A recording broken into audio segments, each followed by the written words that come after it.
Today we'll discuss how to create a domain and subdomains. For example, ఇప్పుడు మనం ఒక sub domain కాకుండా మన మెయిన్ మెనూ అనేది ఉంది.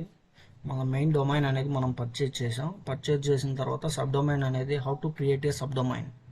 ఇప్పుడు సబ్ డొమైన్స్ ఎలా క్రియేట్ చేస్తారు?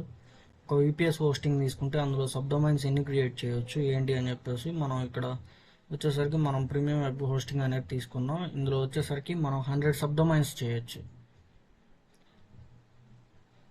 ఇక్కడ మనం రాజేష్ 89.in అని చెప్పేసి మనం ఒక 6 months బ్యాక్ అనేది ఒక డొమైన్ అనేది పర్చేజ్ చేసాం. ఇది ఇంకా 6 months దాకా ఉంది. ఇప్పుడు మనం ఒక సబ్ డొమైన్ అనేది క్రియేట్ చేయడానికి మనం ప్రాసెస్ అనేది చూద్దాం. స్టెప్ బై స్టెప్ చెప్తాను. ఇక్కడ మనకు ఓవర్ వ్యూ అని ఉంది కదా, ఈ ఓవర్ వ్యూలోకి వచ్చేసరికి మనకి ఇక్కడ డొమైన్ అని ఉంది కదా, ఈమెయిల్స్, సెక్యూరిటీ, పర్ఫార్మెన్స్ అని చెప్పేసి డొమైన్, వెబ్సైట్స్ అని ఉంది కదా. ఈ డొమైన్లోకి వచ్చేస్తే డొమైన్లో సబ్ డొమైన్ అని ఉంటుంది. సబ్ డొమైన్లోకి వచ్చేసిన తర్వాత మనకు కావాల్సిన నేమ్ అనేది మనం ఇప్పుడు ఎస్ఎల్ ఆర్ డిజిటల్స్ అని చెప్పేసి డిజిటల్ అని సబ్ డొమైన్ అనేది మనం క్రియేట్ చేసాం. ఈ సబ్ డొమైన్ని మనం క్రియేట్ చేయాలనుకుంటే ఇక్కడ క్రియేట్ అని కొడితే సబ్ డొమైన్ క్రియేట్ అవుతుంది. ఆ క్రియేట్ అయిన సబ్ డొమైన్ అనేది మనకి కింద ఇక్కడ సబ్ డొమైన్ క్రియేటెడ్ సక్సెస్ఫుల్ అని చెప్పేసి వచ్చేసింది కదా. ఇక్కడ మనకి ఎస్ఎల్ ఆర్ డిజిటల్ అని చెప్పేసి సబ్ డొమైన్ అనేది మనకు క్రియేట్ అయింది. ఈ సబ్ డొమైన్ క్రియేట్ అయిన సబ్ డొమైన్ని మనం ఇప్పుడు దీనికి మనం ఫర్ ఎగ్జాంపుల్ మనకు కావాల్సింది ఏంటి, మన హోమ్లోకి వచ్చేసరికి మనకు కావాల్సిన వెబ్సైట్స్లోకి వెళ్తాం. ఈ వెబ్సైట్స్లోకి వెళ్తే ఈ వెబ్సైట్స్లో మనకు డాష్ బోర్డ్ అనేది ఇన్స్టాల్ చేసుకోవాలి. ఇక్కడ మనకు WordPress అడ్మిన్ అనేది మనకు ఇన్స్టాల్ అవ్వలేదు. ఇక్కడ మనం ఆల్రెడీ ఇప్పుడు ఇన్స్టాల్ చేద్దాం.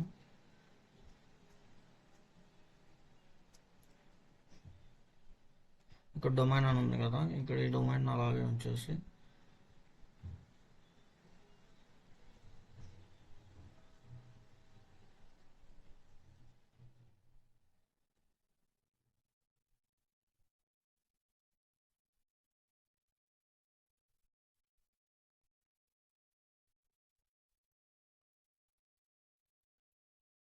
HTTPS అంటే తెలుసు కదా, HTTPS అంటే సెక్యూర్గా ఉంటుంది, HTTP అంటే నాట్ సెక్యూర్డ్ అని.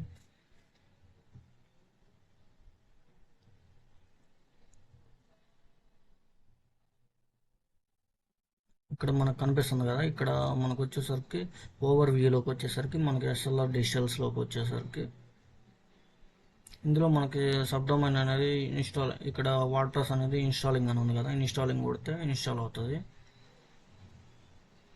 ఇన్స్టాల్ అయిన తర్వాత ఇక్కడ మనకి యూజర్ నేమ్, అడ్మిన్ పాస్వర్డ్ అనేది అడుగుతుంది. ఇక్కడ యూజర్ నేమ్ అనేది మనం ఇచ్చేసుకోవాలి, అడ్మిన్ పాస్వర్డ్ అనేది అడుగుతుంది.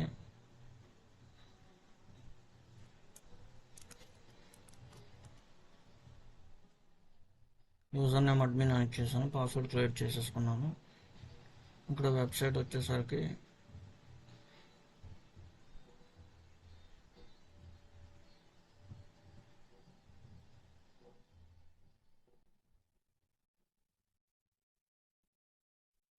ఇక్కడ క్రియేట్ అని అడుగుతుంది కదా, ఇన్స్టాలింగ్ అనేది మనం చేస్తున్నాం.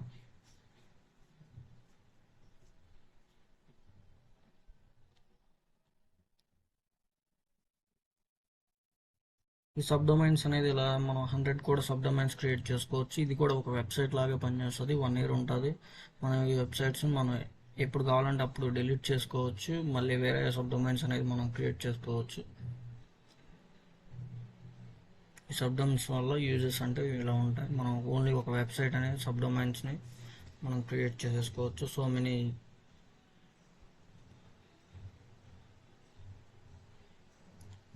ఇన్స్టాలింగ్ అవుతుంది, వర్డ్ప్రెస్లో ఇన్స్టాల్ అవుతుంది. మనం డైరెక్ట్గా ఆ వెబ్సైట్లోకి వెళ్ళేసి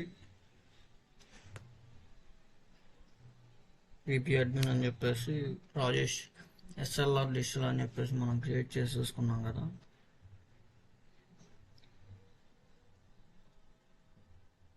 ఫీడ్బ్యాక్ అడుగుతుంది, ఫీడ్బ్యాక్ ఇచ్చేసాం. అడ్మిన్ ఏరియా అనేది మనకి క్రియేట్ అయిపోయింది. ఇక్కడ మనకి మనం మెయిన్ మెనూలోకి వచ్చేస్తే ఇక్కడ మనం మళ్ళీ వెబ్సైట్స్లోకి వెళ్దాం. వెబ్సైట్స్లోకి వెళ్తే ఇక్కడ మనకి అడ్మిన్ అనేది మనకి ఇన్స్టాల్ అయిందా లేదా అనేది వర్డ్ప్రెస్ అడ్మిన్ అనేది మనకి ఇక్కడ కనిపిస్తుంది. వర్డ్ప్రెస్ అడ్మిన్ అనేది ఇక్కడ ఇన్స్టాల్ అయింది, ఇంతకుముందు ఇన్స్టాల్ అవ్వలేదు.